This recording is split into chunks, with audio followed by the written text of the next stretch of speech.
Today is April 27, 2018. It's the greatest Royal Rumble at the Shining Jewel in Jeddah, Saudi Arabia. You are standing in gorilla position. You're about to step out in your first segment as a WWE superstar in your home country, in front of your friends, in front of your family, in front of thousands of people. Let's go back to that moment. What was that feeling like? What was going through your mind as you were standing in gorilla position?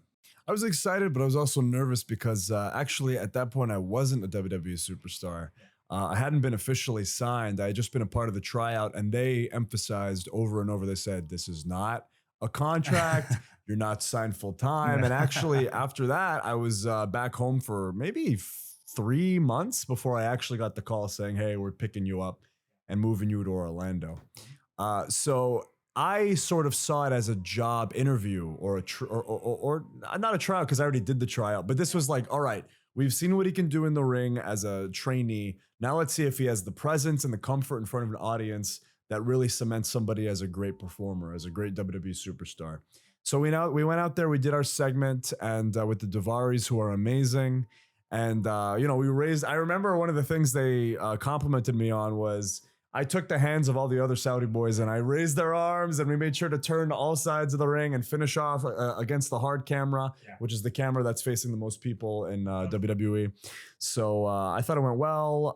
But at the same time, I was like, nothing's ever a guarantee in pro wrestling. But at least when I went back to the Indies soon after that, before I got signed officially, I was able to up my fee a little bit because I did the big crown jewel on the Greatest Royal Rumble show.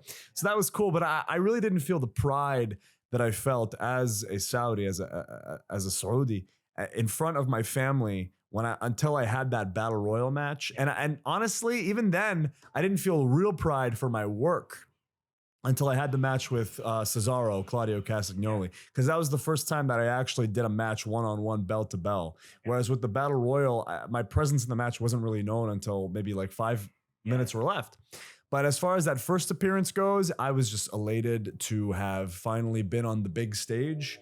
And I took it as an opportunity that ultimately kind of helped me make my way forward in my career. How does that feeling compare with the feeling that you had a gorilla position and just before your debut on Monday Night Raw? Because like you mentioned, you had made multiple appearances for WWE by that stage.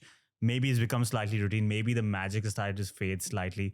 Did that feeling change when you were about to make your debut for Monday Night Raw? You mentioned it was like an interview at first, but you were elated, of course, but it didn't really sink in. Yeah. By your Raw debut, had that sunk in? Well, it was different because I had done the match with the biggest Battle Royal, and then I had done the match at Crown Jewel with Cesaro, Claudio Castagnoli. And obviously those were huge, huge moments on premium live events, pay-per-view in front of 50, 60,000 people. It doesn't get bigger than that besides WrestleMania. You know what I mean? So as nervous as I felt then, I still feel nervous. I just wrestled maybe in front of 300 people at an independent show. The weekend before that, or the day before that, I wrestled in front of like 800 people. It doesn't matter how many people I'm wrestling in front. I could be wrestling in front of my wife and daughter. I'll still feel nervous because I have such a high standard for myself in my performances that like when they go wrong, like I remember having a match where I botched a move, I messed up, and I delayed on the timing of something, and I thought about that mistake for months. I still think about it, but right after it kept me up at night. I really am like I punish myself for those kinds of mistakes, and I'm always my own worst critic. So when it was finally time to come and debut on Raw, it was different because it was actually the complete opposite, essentially, of my appearances at Crown Jewel or Super Showdown in my home country, because there was no crowd. It was during the pandemic. Yeah. So we were in the Thunderdome where there's screens of people's faces and the sound is all boo, but it's the same MP3 audio file every time. I made my debut against Sheamus, and it was a different kind of nerves because this was the first time I was being thrust in front of an audience outside of my home country in terms of a wider national television audience. Now it was a test of, okay, this kid can perform in front of his hometown, his family, his friends, his people, but can he succeed in front of an American audience? I mean, Raw and SmackDown, it's worldwide, but for the most part, they were thinking, okay, let's take him outside of Saudi Arabia. How does he appear? Does he fit in on the roster? And I remember one of the first things that happened was I had the match with Sheamus and everybody was happy with it. I went to Vince McMahon, who was my boss at the time.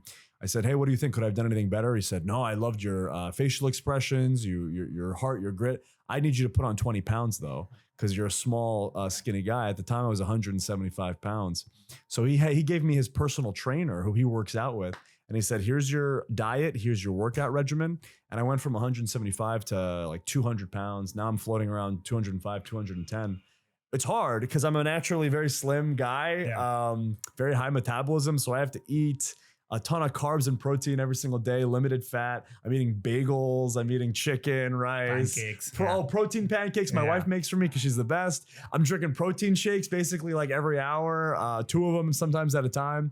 So I took Raw as a test of my longevity in the business. And I was lucky enough to get maybe 2.5 years out of the main roster before I got released. So I value my time because I learned so much. And now I'm so happy because I get to go out all over the world on my own with my own schedule and my own sort of freedom to do as I wish with all that knowledge.